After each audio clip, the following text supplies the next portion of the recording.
Last season, Hansi Flick didn't just manage Barcelona, he hacked Spanish football. Under his leadership, Barca ripped through La Liga and beyond, lifting every major trophy in Spain. They didn't just win, they dominated, scoring more goals than any other club across Europe's top 5 leagues, pulling off an incredible 9 comeback victories, and collecting the most points away from home. It wasn't just success, it was a statement. But here's the plot twist. Barcelona wasn't even supposed to be this good. This fast Flick was hired to oversee another so-called rebuild, not to create a European powerhouse overnight. Yet with his high-octane ultra-aggressive German system fully embedded, Barcelona's young stars have matured at breakneck speed. Now they're not rebuilding, they're reloading. And with Flick about to tweak and evolve this already devastating formula, Europe should be very afraid. The next chapter isn't just about defending titles, it's about redefining dominance. Last season, Hansi Flick carefully crafted a new tactical identity for Barcelona. His mission was not to rip up the club's historic DNA rooted in possession-based football, but to refine it, sharpen it, and modernize it for today's game. What Flick brought to Barcelona was a system built around relentless high pressing, extreme intensity, and immediate attacking transitions. Gone was the patient, methodical build-up waiting for space to appear. Flick's Barcelona forced the game onto their opponents from the first whistle to the last. The success of this tactical evolution depended on absolute clarity. Every player had to understand their role with precision.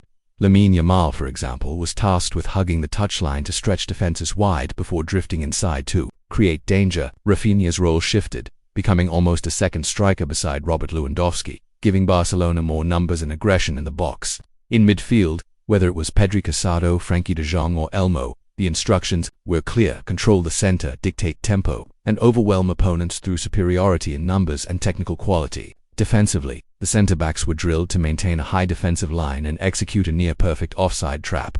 It was a bold, high-risk approach, but one that suffocated opponents and allowed Barcelona to dominate territory. For this intricate system to work, Flick understood he needed more than just veterans. He needed to blend youthful energy with tactical intelligence. That's why the rapid rise of young talents like Yamal, Balde, Cubarsí and Caicedo wasn't a coincidence. They became core pillars of the team's identity. Now, as Barcelona prepare for the 2025-26 season, Flick's vision is evolving further. His recent moves in the transfer market underline his desire for a squad that's even more dynamic, balanced, and ruthlessly efficient. The high line remains a cornerstone of Barcelona's strategy, a weapon most opponents still struggle to decode. And judging by how comfortably this philosophy has taken root, there's no sign of that changing anytime soon. One of the big things, though, tactically, Grell, has been this high line. It is a high reward, but also we saw tonight, it's pretty high risk as well. Yeah, I mean, we look at this as traditional analysts and we say this line is crazy and there's only a matter of time till it gets broken, right? When Barcelona push their defensive line high up the pitch, it's not just about squeezing space or defending aggressively. It's about creating controlled chaos in the opponent's half. This aggressive positioning opens up valuable pockets of space that Barcelona's attackers can exploit. For the wingers, especially Yamal, this tactic comes with a very clear instruction: stay wide and maintain the width. Flick's system thrives on this wide positioning. With Yamal hugging the touchline, Barcelona unlocks 3 clear attacking possibilities. 1. A midfielder can drift into the half spaces between defenders, creating overloads centrally. 2. The fullback on that side can overlap and deliver crosses from advanced positions. 3. Or Yamal himself can cut inside, using his dribbling and shooting ability to create chances directly. These attacking options are only made possible because of the high defensive line. But here's what most people misunderstand: the press and the high line don't start with the centre-backs. They actually begin in midfield.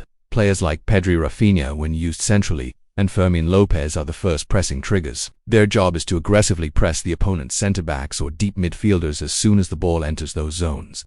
Hansi Flick emphasizes this. Barcelona's press starts with the midfield, not the defense. Once these midfielders engage, the entire team shifts forward. This unlocks another tactical layer. The inverted fullbacks. Fullbacks like Alejandro Balde and Jules Koundé are encouraged to step inside the pitch, acting almost as auxiliary midfielders. This was particularly evident with Balde last season, who frequently found himself in positions to score or create because Barcelona's press forced the game into the opposition half and opened up these central lanes. Koundé also adapted well, contributing from deeper but more involved positions. Now, every player understands their role perfectly. Last season was meant to be about integrating Flick's philosophy, yet the team exploded beyond expectations. Heading into the new season, this squad isn't just reacting anymore. They are moving with precision, muscle memory, and confidence in Flick's system. With the numbers they posted last year in goals, comebacks and dominance, this Barcelona, the side is only getting scarier. Lamine Yamal's rise has been nothing short of breathtaking.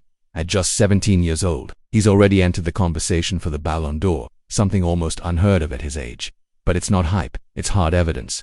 Last season, Yamal delivered 18 goals and 25 assists across all competitions for Barcelona, racking up a jaw-dropping 43 goal contributions in just 55 games. These aren't just good numbers for a teenager, these are world-class numbers for any forward in Europe. But what makes Yamal even more special is what the stats don't capture. It's the moments of pure magic, the moments that made fans leap off their seats. He fearlessly dribbled past defenders twice his age. Whether it was against Europe's biggest clubs or smaller sides fighting to survive, it didn't matter to him. His dribbling wasn't just good, it was historic. Yamal led not just La Liga but all of Europe's top 5 leagues in completed dribbles with 145 successful take-ons. To put that into perspective, that's 55 more than Jeremy Doku, who finished second. These are the numbers of a generational talent. But the wildest part, Yamal wasn't even Barcelona's most productive attacker. That honor goes to Rafinha, who had a season that will go down in club history. 34 goals and 25 assists in 57 matches, meaning he finished with more goal contributions than games played. And this is from a player who used to get routinely subbed off around the 70th minute under Hansi Flick. Rafinha transformed. To say he improved would be a massive understatement. He exploded into one of Europe's most lethal wingers. Rafinha finished as the Champions League's top scorer with 13 goals. And he also led the competition in assists with 9. He showed up when it mattered most, scoring crucial goals in high-pressure games. Yet beyond the numbers, there's something deeper about Rafinha's game: his tactical intelligence, his hunger, his ability to stretch defenses and open spaces for teammates. Under Flick's aggressive system, he's become a nightmare for defenders, a perfect complement to Yamal on the opposite flank. Together, they are the reason why Barcelona's attack is now one of the most feared in the world. Like Rafinha, I never had a player like this because he's unbelievable. The dynamic against the ball, but also with the ball. His speed is really fantastic. When you think about the caliber of players Hansi Flick has coached throughout his career, from world-class talents at Bayern Munich to elite internationals with Germany, it's staggering. So when Flick himself comes out and says he's never worked with a player quite like Rafinha, you have to sit up and take notice. That's a huge statement from a manager of his experience. We mentioned earlier that Rafinha's positioning under Flick was unconventional. Traditionally, he's a winger expected to stretch the pitch by staying wide. But under Flick, that wasn't the case. Instead, Rafinha was encouraged to take up more central positions, drifting inside to get closer to goal. This tactical shift brought him into more dangerous areas where he could be directly involved in the final actions. More shots, more assists, more key passes, and more turnovers forced high up the pitch. It paid off spectacularly. From the right side, he scored 18 goals. From the left, 35 goals. His versatility and eye for goal made him almost impossible to defend against. And in the center of it all, Robert Lewandowski, despite being in the later stages of his career, he was still the most lethal of the trio, finishing the season with 42 goals.